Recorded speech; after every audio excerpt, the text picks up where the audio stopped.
I'm excellent. How are you, Paula? I'm doing fantastic. And Skeet, I am just absolutely honored that you were willing to come onto the show today. Likewise. Thank you so much for having me. It's such a pleasure to be here. And, that day getting my black belt presented to me was something that I never thought I would accomplish. Uh, for those watching, a black belt in Brazilian Jiu-Jitsu is about 1% of the population of every human being on this planet will accomplish that in their lifetime. So when that happened, I was floored. I started crying. I Aw! got so emotional because I've been working so hard for so long. And to be honest, I probably hold the record for the longest time that it takes to get that job done. But nonetheless, I finally made it. Hey, well, Me being a martial artist, I really liked that philosophy of self defense. Mm-hmm. if you thought of me as your daughter, or you're thinking in the situation of your daughter, and she was going to go start a van life journey, what kind of, being off and on grid, you lone female or male, right? What kind of things would you want her to know before she starts that adventure? I think honestly, the biggest factor, that comes to mind when I talk about like my daughter or a young lady is situational awareness. Just being aware of things around you, certain uh, habits that you form. Like I see this all the time. I see people, like I'll see a young lady jogging or something, and she has these headphones in and probably has the music so loud she can't even hear what's going on. So Mm-hmm. taking away things like that, which allow your ears to work, and just being aware of where you're running, where you're going, planning your routes, things like that, I think is huge. That is one of the biggest factors, just paying attention Well, to how would you what's even know what's a safe route? planning ahead. Like a safe route, for example, don't go anywhere where there's darkness. Oh, If you're, if you're running and there's the option to go against the street lights where it's going to be lit and illuminated, or on the other side of the road where it's dark, of course we want to choose the light and go where we could be seen. Try to stay in a public place where there's a lot of people, things like mm-hmm. that. There's so much stuff that is a factor, but that situational awareness is the biggest thing I could recommend to someone being out there. Like, for example, let's say you're walking up to your ambulance and you're going to Right? get in the driver's seat, right? If you walk really close to your ride, that in my opinion is not a good idea. You're a foot away from it. I would suggest stepping away, a little bit further where you can actually see underneath the vehicle a little bit, because Really? there's been instances where people would hide underneath a vehicle and they would cut the Achilles tendon of someone's foot, or they Oh would my pull God, their I never even thought of that. ankles, and the person would fall down, and then of course now they're a statistic. So keep Okay. just keeping 5-6 feet away from your vehicle now, unless you have a bush over here Yeah. and you can't go here, but kind of finding that balance of what's the best place to walk right here. Mm-hmm. If there's a bush and that's all there is the bush, that's a safer option than being close to your van. But let's say the bush is real low and there's a bunch of trees, you could be drug out into the wilderness. Well, then of course you got to split the ground there and be right in the middle. But and at night carrying a small flashlight, just a little, like this little light. Whoa, that's bright. This is just a little O light. This is a little i5T, runs on a AA battery. Just something like that, that you could shine down underneath your van and just take a moment and take a look and just know that the area is clear. That's a good thing to think about. And there's a lot of thoughts like that that come into play. Let's say, for example, there's a man stalking you. He sees an Okay. attractive woman and he says, "Oh yeah, this lady, I want to chase her." So you stop at a stoplight, and the guy decides he wants to rear end your vehicle. 99% of people are immediately going to get out of their vehicle and go talk to the guy. Well, that's what the guy's hoping for. He's planned out his thing, and so it's okay in that situation to not get out of your vehicle. If you have the ability to maybe take a picture of his vehicle, get a good description of the guy, get a description of the vehicle, if you can get his license plate information, and then drive straight to the nearest police department and give them all that information, and always trust your instincts and your intuition. There's so many cases of people getting attacked that didn't trust their intuition, and they get attacked, and then they always say, I had a feeling about that guy and I should have listened to myself.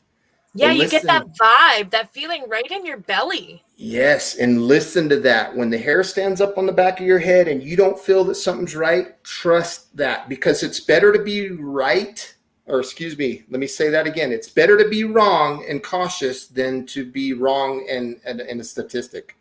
So trust that. Anybody that's going to get upset with you for questioning them, what you need to think about is, did they really have my best interest at heart? Because I promise you, people that have your best interest at heart, they're not going to get upset about you being rude to them or questioning them. They're going to be like, okay, I'll come back another time. Yeah. But if they had plans to chase you or to make you a victim, they're going to be upset. And that's a big, big, big red flag. Just like opening the door. Don't be afraid to crack the door and then shut it again. If you have a feeling that this guy is not safe or whatever, shut it right in his face. Because I'd rather be rude and stay alive than be nice and be a statistic. Yeah. Yeah. And if you're traveling in places where you don't know anyone, and I mean a variety of countries too, you hear certain places where that kind of stuff can happen a lot more. Yes, it's crazy. The amount of stuff. If you're ever in an elevator, for example, and say you're in there and you have the option that the elevator comes up and the door's open and you see a strange man in there, wait till the next one. But maybe let's say you're already in the elevator and it goes to the floor and the door's open and a strange man walks in and you're in the elevator alone with somebody. If something happens in that elevator, most of these elevators have cameras in them. And also, if there's ever an emergency, don't try to reach for the emergency stop button. Reach for the panel and push as many buttons as you can. When you push all the buttons you can, there's that elevator is going to go to the next level, whether it's up or down, and it's going to open the doors automatically. Rather than hitting stop and getting stuck in there with them. Yes. Don't get stuck. I never thought of that either. These things, the person just never spends the time to think about it, yet it seems so simple when you hear it. It is, and it's a lot of that stuff like situational awareness. I've got some curriculum here that I've written down that I've wrote years ago, and I'll read a few things to you if you want. Sure. This is all sexual assault and women's self-defense stuff. I have a lot of my curriculum here. Let me see here. Bear with me. Oh, yeah. No, this is fantastic. This is the kind of stuff that I want to know. Like, I would have never thought of looking underneath my vehicle. Yeah, that's one of the big ones. Here's a little article that talks about myths of sexual assault. There's a myth, okay? Rape is a sexual crime. That's actually a myth. Sexual assault is a violent assault acted out in a sexual way. There's a myth that the victims of sexual assault are asking for it by the way that they dress. Yeah. And that's not true. Nobody's asking to be assaulted. There's some more information here. There's a bunch more, but I want to get to this other part because it has really good stuff here. And this is stuff you've collected over the years? This is curriculum that I've written for teaching women's self-defense and sexual assault classes. Okay. Which I haven't taught in a long time. So these statistics are old statistics. And when it comes to statistics of sexual assault, there's sometimes people like to get into an argument about that stuff. And they like to say, well, like, for example, every 6 minutes, a woman is raped or sexually assaulted in America. Now, some people might beg to differ and say, well, it's not 6 minutes, it's 7 minutes or 9 minutes or 5 minutes. That's not even the point, though. Exactly. The point is we're trying to set a ballpark figure to talk about this stuff, to raise the awareness of how important this stuff is. Yeah. So when I speak of these statistics, just take them with a grain of salt and understand that give or flow a little bit, you know. Rape is this one's very accurate. Rape is the most underreported crime in the country. There's so many things, sexual assaults and rapes that are happening, and people don't report them. They don't want to get the guy in trouble, or this next one, where is it? Estimated that over 12 million American women have been the victims of forcible rape. That's just crazy. And these statistics are old. Mm-hmm. 1 out of every 3 women will be sexually assaulted or raped during her lifetime. That's crazy. That's just ridiculous. Yeah. 1 forcible rape occurs every 5 minutes. That's nuts. And 1 out of every 4 college women gets raped. These are scary, scary statistics. Even if, say, it's 1 out of every 6.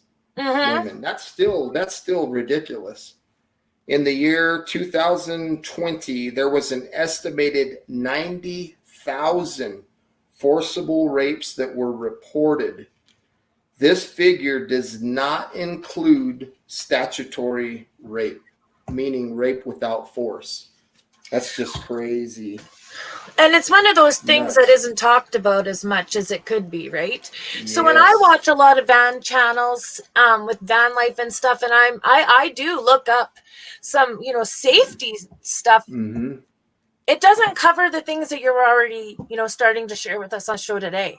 Oh gosh, it's scary. And the list goes on of this stuff. I mean, it's crazy. 75% of women who were assaulted sexually or raped knew their assailant personally.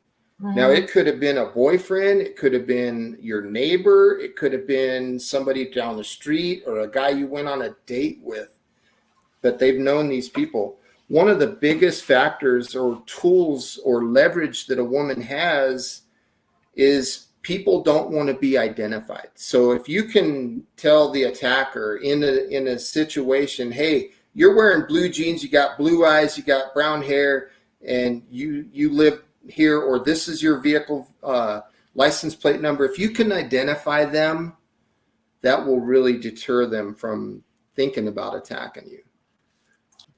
And then this one's a big one. If you want to remember any of these statistics, just remember this one right here. This one's important.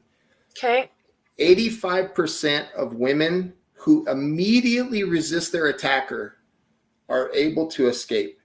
85%. So if you let the guy know right off the bat, like, hey, we're not having this, and you speak with authority, it doesn't mean that you're going to get out of there clean. You might get hurt. You might get injured, but you're not going to be a statistic. And that's really what it comes down to. It's so crazy. Here's another thing to think about. Let me put that book down. Another thing that just came to the top of my head here. If you can manage the distance, you can often manage the damage. So for example, what does that mean? So let's say you're walking on a road and I'm approaching you. I'm going to be the attacker, right? And you're going to be the victim. So let's say you're 20 feet in front of me. Okay. Keep that distance and you're going to be safe. If I start to close that distance, obviously we're dealing with an issue here. When the distance is far, that's what I call the green light, the green zone. We're safe right there. That's the green area. If I get close enough where if I was to put my hand out just like this, and you put your hand out and we touch our fingers together, that's what I would call the yellow zone. Yellow zone is the first zone that you got to be very, very careful with. Why? Because I could kick you, you could kick me. We're within kicking distance of each other. Okay. Now let's say I put my hands down, but you leave your hand out there like that, and we close the distance a little more to where you're touching my chest. Okay, that now we're a little bit closer. This is what I call the red zone. Red zone is dangerous. That's because you could be hit, you could be punched, you could be kicked, kneed, elbowed, head-butted, bitten. Anything like that can happen in this red zone. So you got to be very, very careful. Anybody can hit anybody. It's just like picking up a rock. You don't have to learn how to throw a rock. Everybody knows how to do that. And that's no different when it comes to hitting. So getting into that red zone, we want to stay out of that. We want to either be in yellow or preferably green. Now, if you do end up in the red zone and you have some jiu-jitsu skills, we can go even closer, which we call the clinch, and that's a safe place to be. That's another green area. That's another area that's safe if you're trained. If you think about boxing, for example, and we're watching the boxing fights on TV, what happens when the boxers tie up? When they go to the clinch, what happens? The referee will stop the fight and he'll separate the fighters because he knows that there's no action there. There's nothing going to happen in the clinch. So that's why they separate the fighters, so that they can continue to fight and throw punches. The referee wants them to be in the yellow and red zones. That's where the action is. So as a martial artist, we want to stay in green all the way out or green all the way in if we know what we're doing. It's crazy. Crazy stuff. Yeah, jiu-jitsu training is amazing. If you can find a Brazilian jiu-jitsu school, find yourself a good professor and just learn. My professor, Kevin Conan Bankins, he also has a YouTube channel where he does jiu-jitsu videos for free. So anybody that wants to go to YouTube, they can go check him out. Just Professor Bankins. Professor Bankins. Okay, I'm gonna rewind this after we're done and write that down. Yes. Because that's a good thing to know. Because, when you're out traveling, one of the wonderful things about traveling is getting to meet people. And you don't know necessarily that you're intentionally coming to them to have a discussion or say hello. But you don't always know what their intention is. That's true. And just trust that intuition. Just if you got a feeling, and here's another thing when it comes to distance management, before I lose this train of thought, this is another big one. If we're going to talk about weapons, okay, a common weapon would be a handgun that you might see, or a knife. You might see one of those weapons used in a crime. And distance management changes based on what type of weapon you're dealing with. So let's say, for the sake of this topic, that you got this guy standing there and he's going to attack you, and he's got this big old knife, right? And he's doing that because he wants to present something that's scary looking, right? Okay. Not only that, but a knife is a bad weapon. So when it comes to distance management, when you're talking about a knife, we want to be in the far, like, let's say 30 feet or further away from that knife. He can't come to me. I'm going to be safe, right? Yeah. We don't want the guy closing the distance, coming closer into yellow or even red, because here's the facts when it comes to knives. When it comes to knives, one person's going to bleed and another person's going to gush. So you got to be thinking, which one am I going to be? Which one am I not going to be? So when it comes to knives, manage the distance and you'll manage the damage. Now let's flip the tables around. Let's say the guy has a handgun. Well, in the handgun scenario, 30 feet away, who's at the advantage there? The guy with the firearm is. So in a handgun situation, personally, as a trained martial artist, I would hope that attacker would make the mistake of getting close to me. Because if he's within yellow or even red is really where I want that handgun to be. Because red, even though it's very, very scary, if you're trained to deal with these situations, red gives the person being attacked the advantage, where being far away, the gun is at the advantage. Wow. Like a knife. I never thought of that either. I'd think if anything came out, run. Yes, right? Go. Yeah, get your running shoes on Get and out of the way. go. Let's say that you're someone that's in a wheelchair or something. How do they protect themselves from these kinds of situations? Phone. Phone. Call. Oh, Call somebody, or just stay situationally aware. If, let's say, for example, you drive in your vehicle and you're on a busy highway and you have a flat tire and somebody pulls up to help you and they look suspicious. Well, we don't want to get out of our vehicle. You know, it's kind of crazy. Yeah, it's just, it all comes down to situational awareness and staying aware of that stuff. If you're gonna be looking for help, you know, always keep your phone charged. Always try to be. Of course, there's variables that could come into play. Like maybe you don't have cell coverage where you're at, and you have to get out of the vehicle. You have to change that tire, or whatever. Of course, the variables can change, but just being aware of what's going on is the biggest thing. like, you think about, I've watched a lot of stuff where people will travel in Mexico, for example, and they'll drive, and a lot of people don't want to do it because those times where you get the flat tire and stuff, that was pre-planned. Mm-hmm. Like someone had set it up so they knew that your tire was going to go flat so they could come to your rescue and then take advantage of the situation. People are criminals, and we have to understand that, and that distance management thing, that goes really deep. Just being able to identify what type of weapon they're holding determines the distance management. We don't want a knife to be in the yellow or red. We want the knife to be in the green, the far green, not the close green, the far green away from us. A gun is the opposite. We want that gun close. Yeah, I never knew that about a gun. I never thought of that. It's scary. Well, if you think about a firearm, this gets in pretty depth here, but yeah, there you go. Always be aware. That's true. When it comes to a firearm, just understanding what type of firearm it is could really help how you're going to defend it. So most people are going to carry a flat gun, something that's a semi-automatic.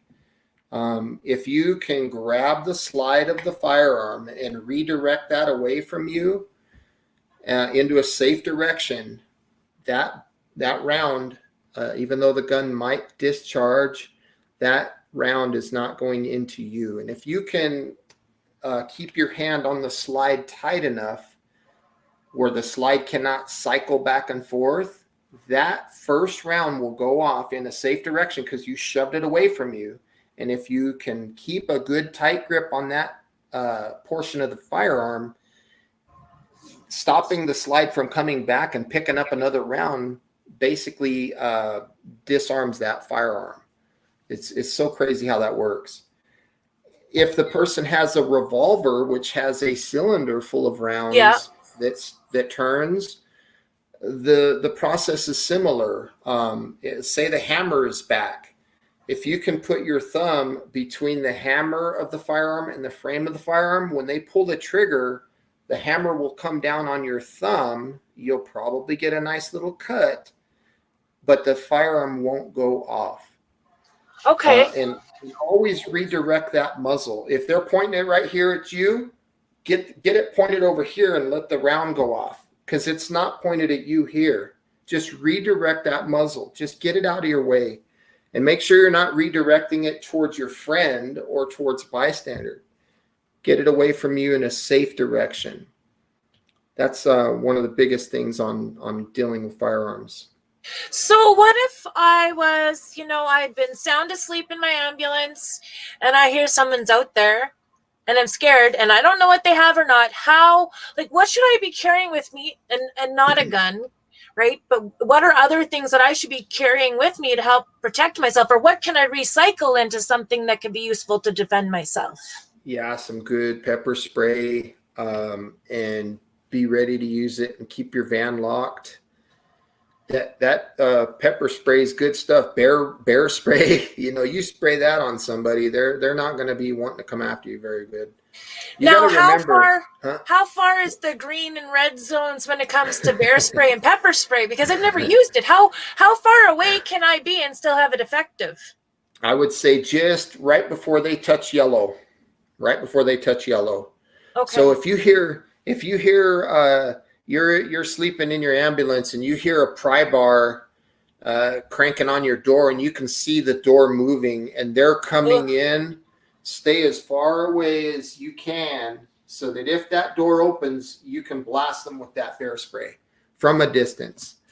You don't want to get close to them, because if you get within the red zone of them, they can redirect that at you. And now you got sprayed with your own pepper spray.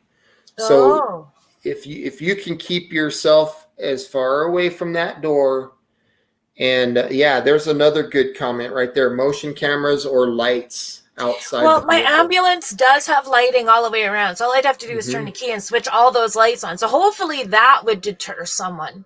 Any object that you look at, like right here, I have a ferrocerium rod. This is for making fire, right? A ferro rod. Okay. So you scrape your knife against this, and it makes sparks, and the sparks light up tinder. But sticking this little 1/2-inch diameter into somebody's rib, that's not going to feel good. So you kind of have to start to get into that mindset of thinking of every object that's within your grasp and looking at that object as, what can I use that object for as a self-defense item? What can I use here that I have as an item to defend myself? A baseball bat. Because here's the deal. Of course, you're probably not going to have the room inside of your van, but if you're outside of the van and somebody's approaching you and they started in green, they're 30 feet away and they're closing the distance on you and you're not able to get away, when they get into yellow, you're still kind of in red because you've just extended the distance that you're allowed to hit them by having a bat. Strong's Adventure says, I bought bear spray for my wife and daughter to try so they could see how it worked and the distance before they started carrying it. And pay attention to the label on that can and what it says. I've never bought it before. So what would I look for? I really don't know, because we do have bears here in Arizona, but I don't carry it. So I carry a small thing of pepper spray, and it's about 10 feet of distance. I've heard people tell me carry wasp spray. Would that even make a difference? I think anything that can be sprayed is better than nothing. Let's say people are not the issue.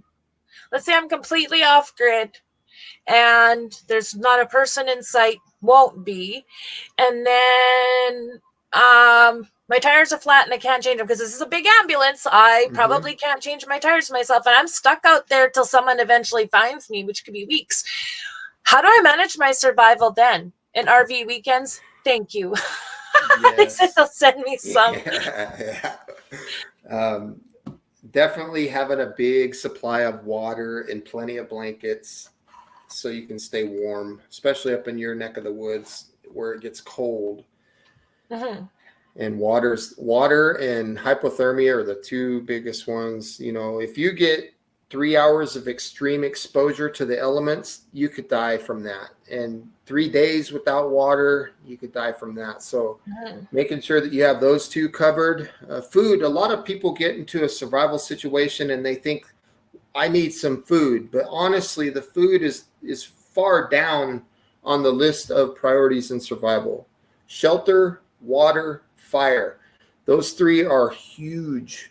So if I had limited space in my ambulance, I would focus on the water versus the food.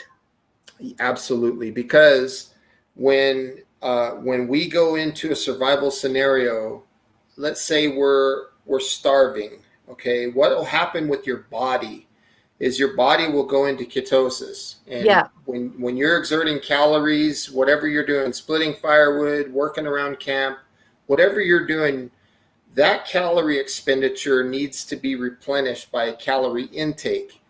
If you're not bringing in calories that, let's say you spent 3,000 calories in effort, whatever it was that you were doing, but you're eating zero, that energy has to come from somewhere. So what your body will do is it'll sacrifice body fat. So if you got a little bit of body fat, you're fine. You're going to It's like deplete the ketogenic diet, right? It And you is. It's start very, taking very your much. fat stores instead Hmm. of burning carbs. When it runs out of fat, huh? Strong's Adventures has a question. If you had only 3 items to be stuck in a survival situation, what would they be? I would have a knife, a cutting tool. I would have some way of making fire, a combustion device, and a container, a way to boil water. And then, of course, I would add a tarp to that for a cover element, and then some sort of cordage. Those are the What's hardest things. cordage? Something What does like that mean? paracord or some string, rope, Oh, cordage. The reason those things are important is because if you look at a knife here, this is a Mora Garberg knife. It's a really good knife. A knife is one of the highest valuable items that you could have in survival, because this is something that's almost impossible to recreate in the wild. When you are trying to break pieces of stone against other stones to get a cutting edge, that makes all the tasks that you could do with a knife like this, when you're using stone tools, it makes it so much harder. So having a good knife is very, very important. I've got a whole bunch of knives here that I use, but a good knife is huge. Hello, Lucky Dog.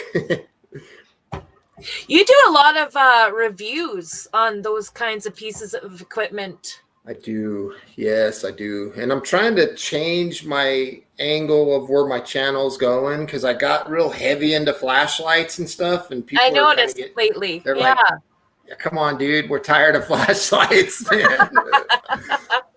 But flashlights is what pays the bills right now. This is my YouTube channel, is my job. I look at it as a business, and this is what I do. Mm-hmm. But I'd really like to change my area which my channel's going, and get back into the woods, do some more overnighters and more survival stuff. I really enjoy that kind of stuff. Mm-hmm. RV Weekend says that her husband is a flashlight freak. Absolutely. Anybody out there that wants a flashlight, please use my affiliate link, because it helps me out. So if I was going to buy a knife or have a way to cut wood, for example, I'm not very strong, right? Mm-hmm, I'm not going to carry a chainsaw, right? What mm-hmm. would be a good option then for me? Uh, for how big a diameter wood you trying to cut? Like, Well, I don't know. Okay, for example, if I had my wood stove, I can only take a foot long pieces, and mm-hmm. I don't imagine cutting it any more than that. Okay, so 2 inches, 3 inches in Yeah, diameter, maybe. yeah. So let's see if I have one here. Yeah, I've got one here. I've got a little saw that you can find very inexpensively. This is called a Baco Laplander, and you can find this Oh, on Amazon. They're about $20 or so. and they're And good? yeah, they're excellent. That's called a Baco Laplander. Very good saw.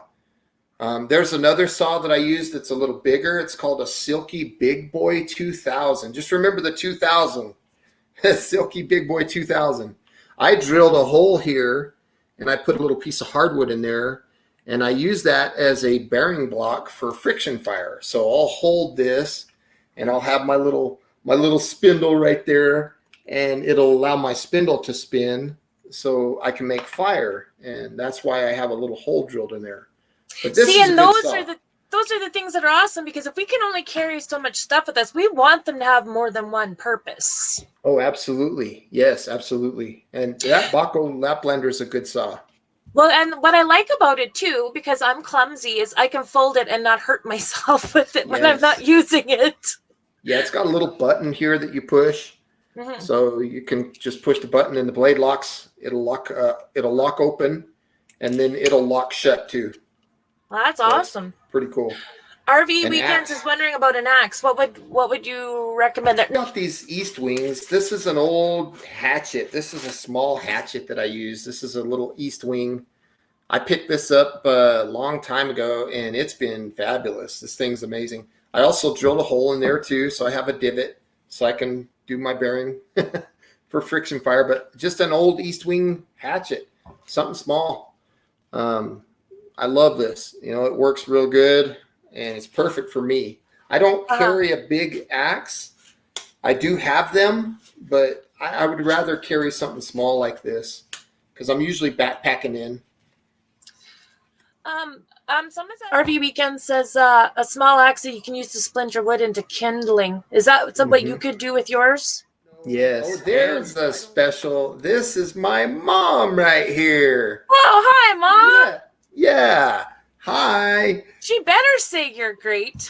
Yeah, I used to have like a big old beard, and when I first met Miss Bella, and our first kiss, which was like 3 weeks into dating, I wouldn't chase her or nothing like that. I made her wait forever, and then I finally got the courage to give her a kiss, and I had this big old beard, and she said that it was the worst kiss she ever had in her life.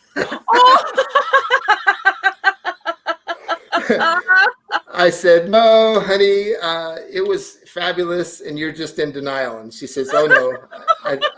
She had flashbacks of like watching Forrest Gump movies or something. Water, yeah, that's tough. That's tough. Like, how do I know if there's water around that it's safe to drink, or what do I do to make it safe? Try to find low areas. If you have any kind of maps of the areas where you're at, try to go to the lower points and look for green vegetation, look for animal sign, things that are showing that there's water in the area. Here in Arizona, water is hard because I watch all these survival shows where they're up at Great Slave Lake, I think up in Canada, or they'll go up to Vancouver Island, or they're always on some lake or something where there's plenty of water. If they brought those shows to Arizona, it would change the whole dynamic of the show. But look for an area that goes down, and if you find a water source and it comes down to survival, you're thinking, well, I don't want to drink the water because I'll get Giardia, or I'll get Cryptosporidium, or I'll get E. coli, or all these bad nasties that come from drinking water that might have had animal feces in it. Here's the deal. Here's the thing when it comes to water. If you're in a situation where your life depends on drinking that water or not, I would rather be found sick and alive than dead because I wouldn't drink the water. Now, one thing that you can do if you find a water source, and let's say that water source is sketchy looking, if you come within a few feet, I'd say probably 6 feet from the water source, and you dig with a stick and you make a seep well, or here in Arizona we call it a coyote well, or they could be known as an Egyptian well. What'll happen is the water, and you have to dig below the water table of what that water is that you're looking at. The water will seep through the earth, and then that water that's in that hole is far safer to drink than the original water. So it's still a risk, but it's a lot less of a risk. I'm going to put this up. What does this say? If you have saran wrap handy, you can dig a hole 3x3, put rocks around a bottle, and the bottom and one rock in the center. Yeah, they're making a solar still. It's going to produce distilled water. You got to have sunlight for that. And this is where urination can be helpful. Now, you watch... I'm not going to say the survivalist guy's name, but there's a famous survival guy that has a really good show and a big following, and he's always talking about drinking urine. I completely disagree with drinking urine. That's one of the stupidest things that you could do, even in survival. That can get you killed real quick. It's almost the same equivalent as drinking salt water from the ocean. It's going to make you hallucinate, and it's going to make bad get worse. So, but you can still use that urine to produce water. By that method that individual left a comment on, if you can dig a nice hole and you have some sort of container where that urine is, put that container with that urine inside of that hole. put another container inside the hole that's not going to cross-contaminate with the urine, put the plastic around the top, and if you have some kind of flexible tubing, put that tubing in the collection container, which is generally going to be your larger container in the center of the hole. Put the plastic around the top and a bunch of rocks around and let the sunlight do its work. And what'll happen is it'll draw moisture out of that urine and it'll condensate on the plastic. And the reason they're putting a rock in the center of the plastic is so that condensation will drip and fall into your collection container. And if you have like a slingshot band or any kind of rubber medical tubing or anything like that, that way you don't have to move the plastic out of the way to drink the water. You can also use this method if you have plastic and you have any kind of vegetation. You'll throw that down in the hole too, because the sun will extract the moisture out of the vegetation. It'll settle on the plastic and it'll drop into your container.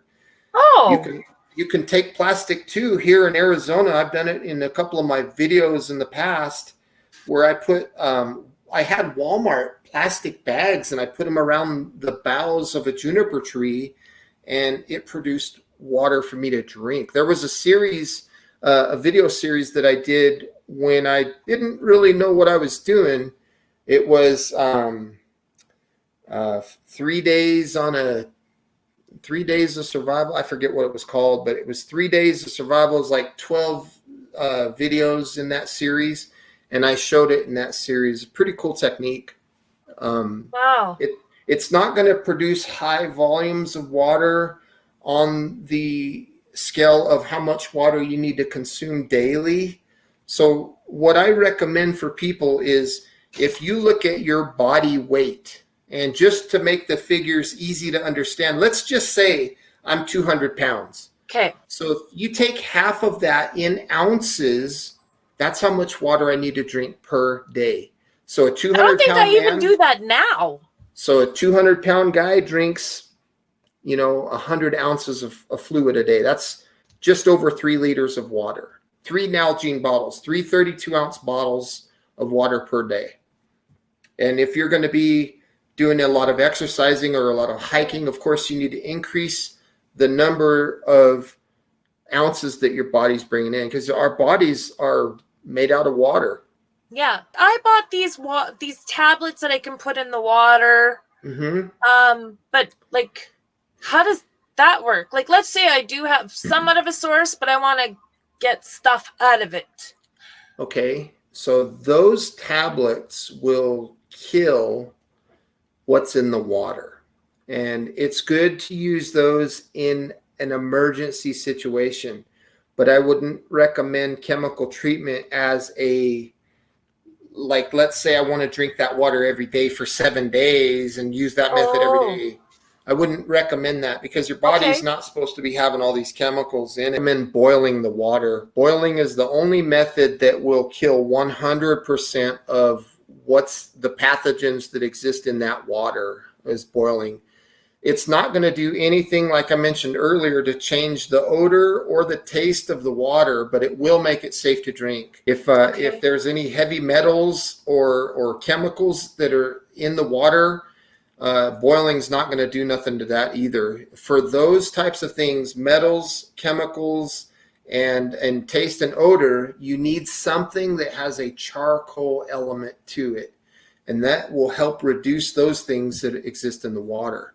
So I have a really good video on my channel where I show how to make a primitive survival water filter with modern things that we can find, like trash.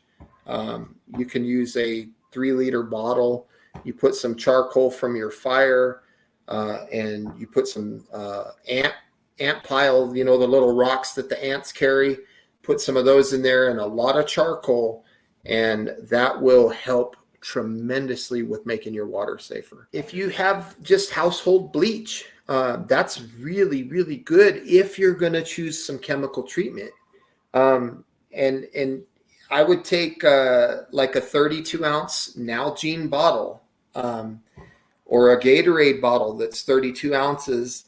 And if the water's pretty clear and it doesn't have a lot of discoloration or something, take a bandana, put it over there and pour the water through the bandana into the bottle, get the bandana out of the way, and then put between 2 and 4 drops of just household bleach into that mix and let it sit for 30 minutes. If the water's clear, about 2 drops is all you need. Let it sit for 30 minutes and you can drink the water. You'll smell and taste a little bit of bleach, but that's what we have in our tap water here at home. You have a video on that, don't you? I do. I think that is the first time I came across your channel, because I was looking up stuff like that, but yeah, I think that's how I even got addicted to your channel. So bleach is good to have. And people say, well, how you going to pour that bleach and how you going to only get 3 drops? Just get you a little string, dip your string down in there, and then bring it over here and it'll drop, get 2 or 3 drops.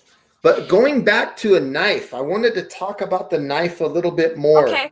So you had mentioned earlier there was some talk about an axe and a small hatchet. And let's say you have a piece of wood. Let's say it's 4 inches in diameter and you want to split that down.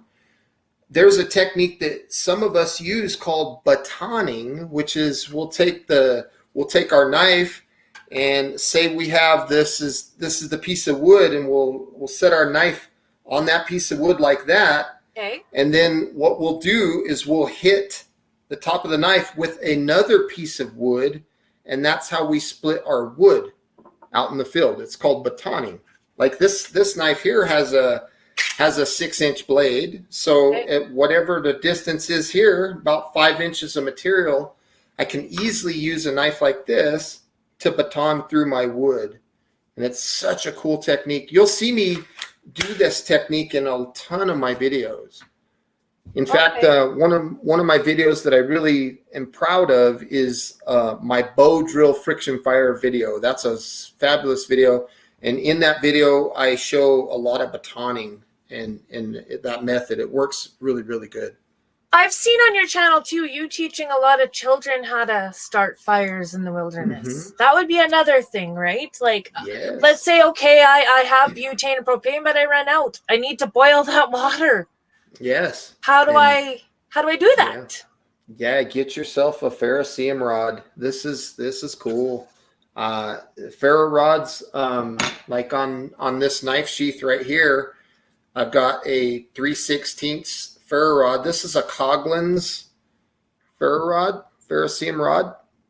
So they're 3/16, and you basically just run the blade of, not the blade, but the spine of the knife.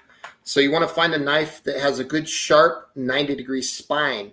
You don't want to use the cutting edge against your ferro rod. You don't want to do this, because then you could dull your knife. So you want a good spine, and you'll create, see those sparks? Oh yeah, that looks so cool.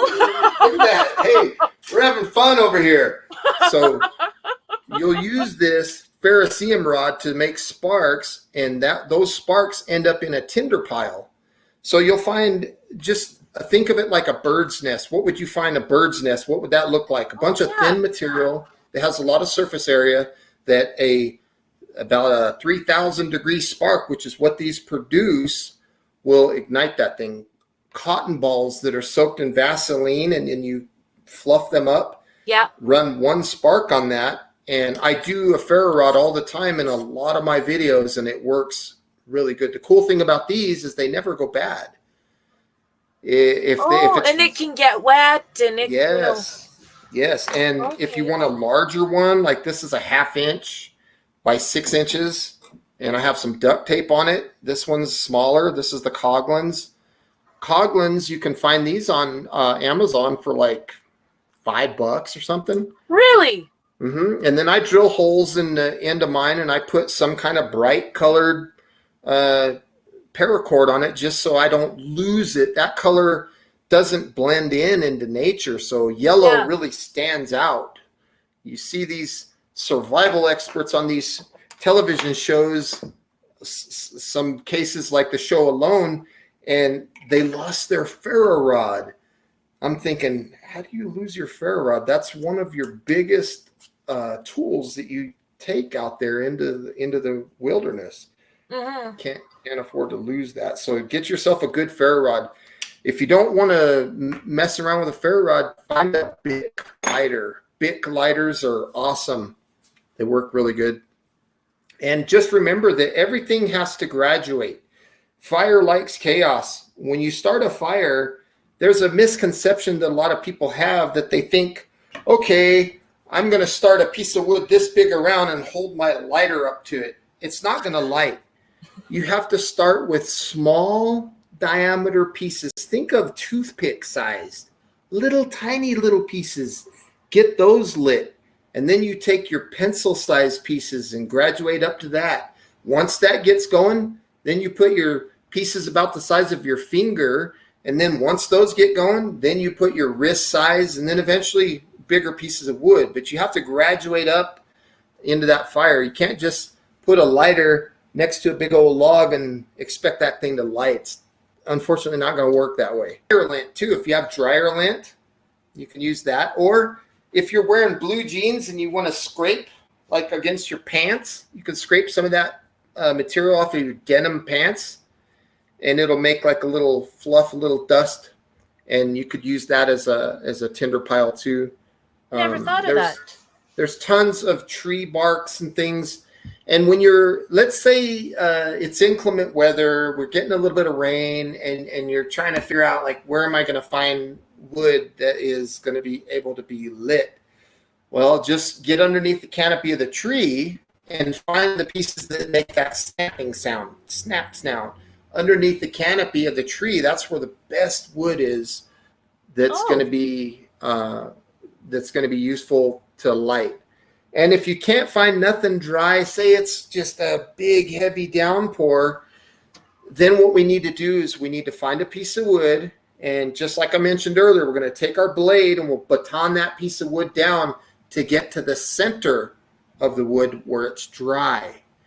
And then using the spine of the knife, we'll scrape against the spine of the knife against that piece of wood, and it will produce these little shavings. And then we could ignite those with a ferro rod, and they'll go up pretty easily. I do fires in the rain, and I don't have no problems. I've done weekend camping and stuff and found that things that makes that easy. But, you know, a person wants to get into some full-time traveling, anything can happen. And I was not in Girl Scouts. And anything, if you have feminine products, you got some tampons or some pads, all that stuff has cotton in it. You rip that thing up, fluff it up, and hit it with a ferro rod, and there's your fire.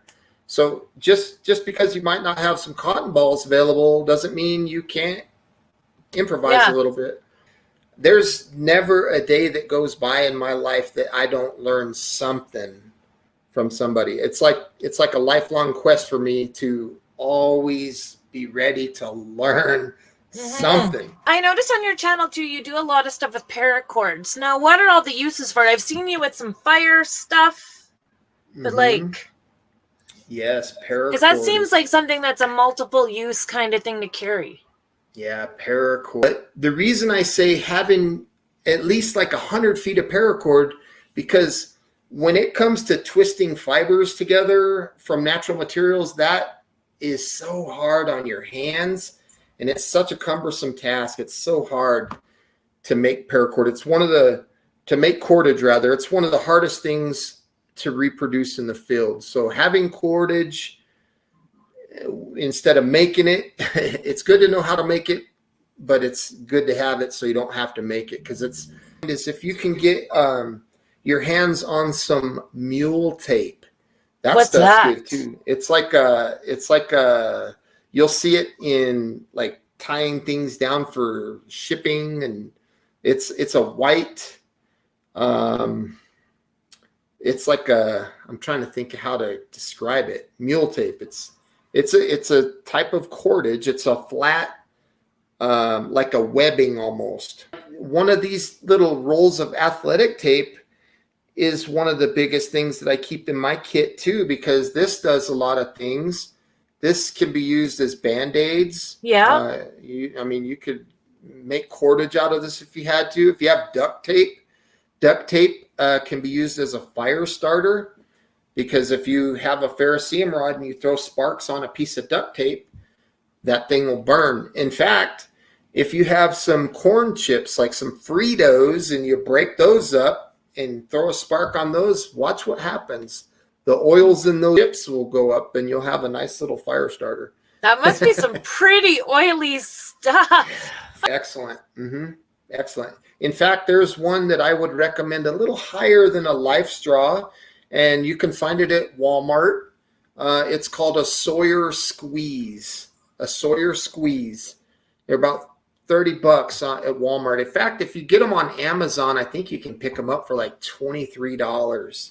Really? And Sawyer Squeeze. Gel deodorant. Yep, that's true. Anything with ethanol. I would have never thought of deodorant.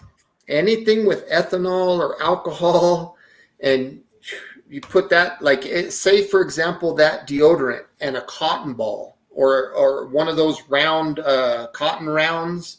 Yeah. Put some deodorant on that and then fluff up the fibers a little bit and hit it with a ferro rod. You're going to have fire quick. And there's videos that I've done on my channel where I've showed using alcohol as a fuel for a little stove that I've made. And you can cook. Drinking alcohol? You could use that if you had to, but like isopropyl alcohol that's a high, like at least 70% isopropyl, preferably 90%. That stuff's really good for using as fuel. Coffee creamer. Yep, that's true. Some people have that secret little passion for fire. I know I'm always been a pyro. My mom, I don't know if she's still with us, but one day she came home and we lived in a mobile home and I had moved the rug. And she's like, why is the rug over here? Because I thought it was a good idea while she was at work to use gasoline to start the fire. And the gas spilled and the carpet was on fire. So I moved the rug over it. And then I tried to hide it, but then I couldn't lie to her. I said, Mom, I caught the floor on fire. And, yeah. So, yeah, I'm sure she probably had to deal with a lot of those kinds of things with you as a son. So much stuff on your channel. It's almost a lot for me sometimes to wade through. It's hard keeping up with the comments and the view. I have over 1,300 videos. I think I'm about to hit 1,350-ish something videos. And it's, some people get mad. They're like, hey, I left a comment on one of your videos. And I'm thinking, I try very hard to like respond to everybody. And, but it's, yeah, my brother almost burned it out. I think that's part of us graduating into becoming men is we have to burn something down or something. Just for everybody else, there is the channel link for Skeet's channel in the description here. So you can just click it and it'll take you right to his channel. Thank you so much. And let's remind everyone that's watching, you guys share this out. He said that if I have 1,300 or more subscribers by Halloween, he's going to shave it all off. And his 18-year-old daughter my daughter, has she's never 18. seen him without facial hair. Yep. And we're going to blame it on you. Oh, let's get some subs, guys. No, I really appreciate that offer. Likewise. That's very supportive of you. And I am so thankful that you were willing to take the time and come and be on the show with me today. Thanks for reaching out. It's an honor to join your video. This has been so awesome, and I appreciate you, and I appreciate everyone in the chat. And if you want to hang tight, I'll just drop you down, and I'll chat to you once the live is over for a second. Sounds good. Thank you, everybody. See you.